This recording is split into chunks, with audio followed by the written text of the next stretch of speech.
I, 22M, have been with my girlfriend, 22F, for 5 years.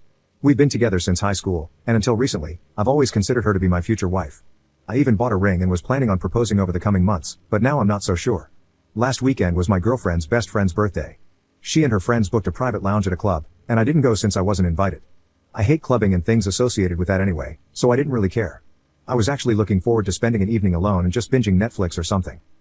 Well, my girlfriend left around 9 p.m., and I just crashed on the couch and watched some YouTube. Around 11 p.m., I started to feel this distinct stomach pain, sort of like the same pain you experience when someone hits you in the forbidden lower half. It wasn't bad at first, and I just thought my body was playing some tricks on me, but in the span of about 5 minutes, the pain just kept getting worse and worse until I was basically stuck in the fetal position on the couch. Initially, I just thought the pain would go away, but then I took a look under my pants, and it felt like my right marble was starting to swell. The moment I tried to get up and grab my phone to inspect whatever the hell was happening to me, I just collapsed to the floor. That was probably the worst pain I've ever felt in my life. Imagine being pelted in the forbidden zone over and over again. It was like that, constantly. I did manage to crawl to the table next to the couch to get my phone, and I immediately tried calling my girlfriend, but she declined my call. I then texted her that something was wrong and she should come home immediately. The club she went to is like a 5-minute walk from our apartment, so I just put the phone down and started throwing up because of the pain. After throwing up for like a minute, it felt like the pain started to cool down a bit, and I grabbed my phone again, and that's when I saw her response. She just replied with, "What is it?" with the unamused face emoji. I tried calling her again, but as expected, she just declined again. I then texted her that I need to go to the hospital now. She then asked for what, and I just replied with my marbles hurt.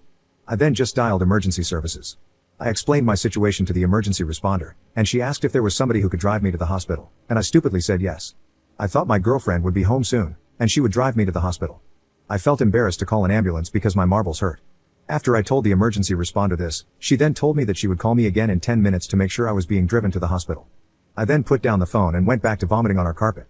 Again, after the pain went away for a bit, I checked my phone and saw that my girlfriend just responded with laughing emojis. I again tried to call her, but as expected, she just declined again. She texted me that this wasn't the time to play games, and she then told me that if I texted or called her again, she would block my number. I again tried calling her, but she declined again, and when I tried calling her a second time, I realized she had actually blocked me. I went back to curling up on the floor, and now I started shivering. At this point, I didn't care about being embarrassed and just called emergency services again and asked for an ambulance. It felt like an eternity, but the ambulance eventually came and rushed me to the hospital. I don't remember much of the surgery since I was sedated, but I remember waking up eventually, and my right marble was being stitched together. The doctor informed me that the cord next to my marbles was twisted, and I was extremely lucky to reach the hospital in time. I could have easily been forced to surgically remove my marble. I checked my phone and saw the missed calls and messages my girlfriend left me. In summary, she came home from clubbing and smelled the vomit in our apartment. When she saw the vomit on our carpet, she got mad and tried searching the apartment to find me. When she realized I wasn't there, only then did it hit her that I was actually being serious. I just texted her which hospital I was staying in and my room number, then went to sleep. I woke up the next morning and saw my girlfriend sleeping on a couch next to my bed. After she woke up, she started overwhelming me with apologies. She thought I was joking, that I was trying to ruin their night, etc. I didn't have the energy to argue, so I just kept quiet. I was beyond hurt by what she did, and I wanted to break up with her right then and there. Why would somebody ignore messages where their partner is begging them to come home?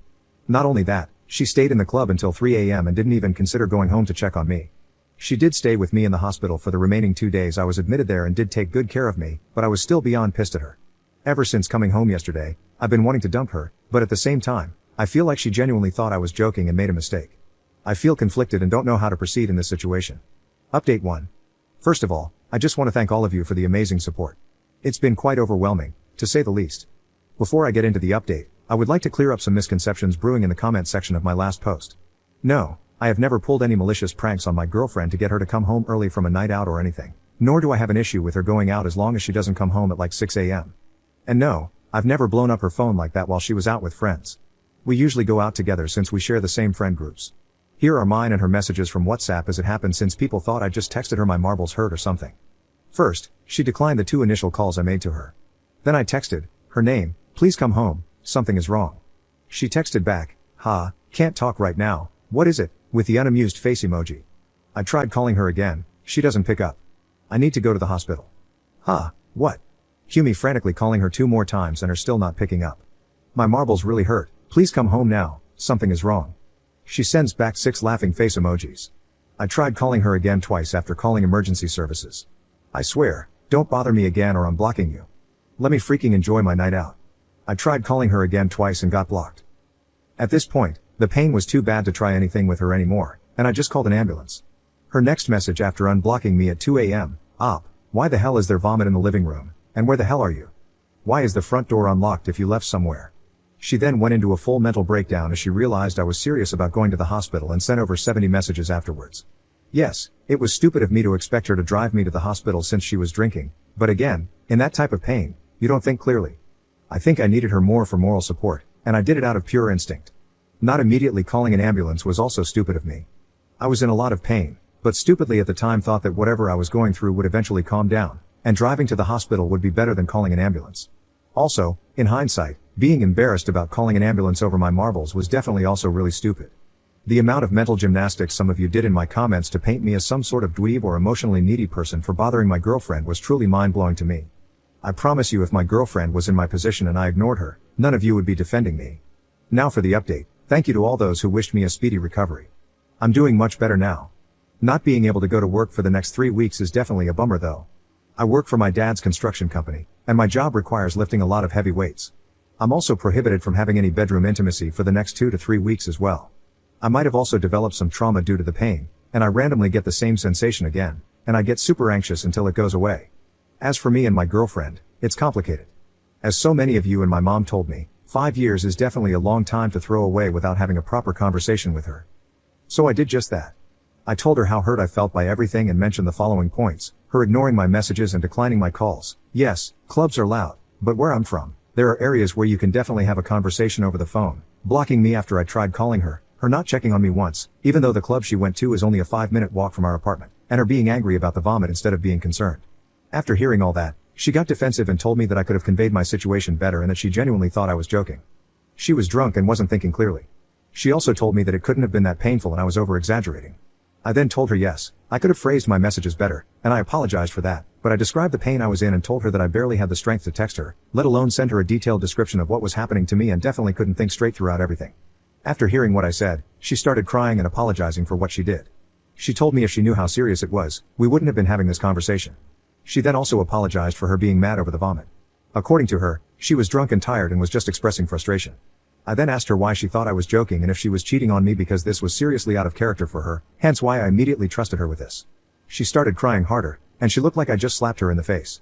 She told me that she just thought I was being insecure about her being in the club with a bunch of guys, and no, she wasn't cheating on me and would never do something like that. We then hugged for a solid 10 minutes after that.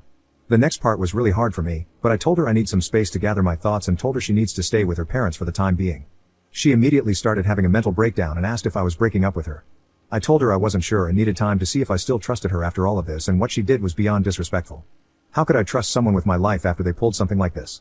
I then told her that we are young and this mess was mostly caused by our immaturity. This entire situation was an important life lesson for the both of us regardless of if we stayed together. After begging a bit more, she then put her head down and started packing a few essentials. Before leaving, she told me she would be willing to do anything to make up for this and that I could take as much time as I needed. She then gave me a big kiss and left. That was 2 days ago, and this is where we currently stand. I still give her updates on my healing, but besides that, we don't contact each other. I'm really torn right now. I still don't have that trust in her, but her owning up to her mistake shows that she knows she messed up and is remorseful. This is definitely something out of the ordinary for her, but there will have to be major boundaries and new rules set. I can think of the following. 1. If she blocks me again for whatever reason, she's blocking herself from ever seeing me again. 2. Ignoring my messages will not be tolerated anymore. 3. If she goes out alone again, she has to pick up if I call regardless of the situation. 4. As many of you suggested, having an emergency code like hospital or something would probably have to be implemented. I'm not going to abuse any of these boundaries, but I just want peace of mind knowing that my partner has my best interest at heart even when she is physically not around me, but I don't know. Again, I just want to thank you guys for everything, and this whole experience was definitely an eye-opener for me. Op in the comments. I can't trust her in a situation where I am seriously ill, and that's my biggest concern out of everything. We have been best friends for 12 years, together for 5, and I love her dearly. As it stands now, it's really unlikely that I will get back together with her.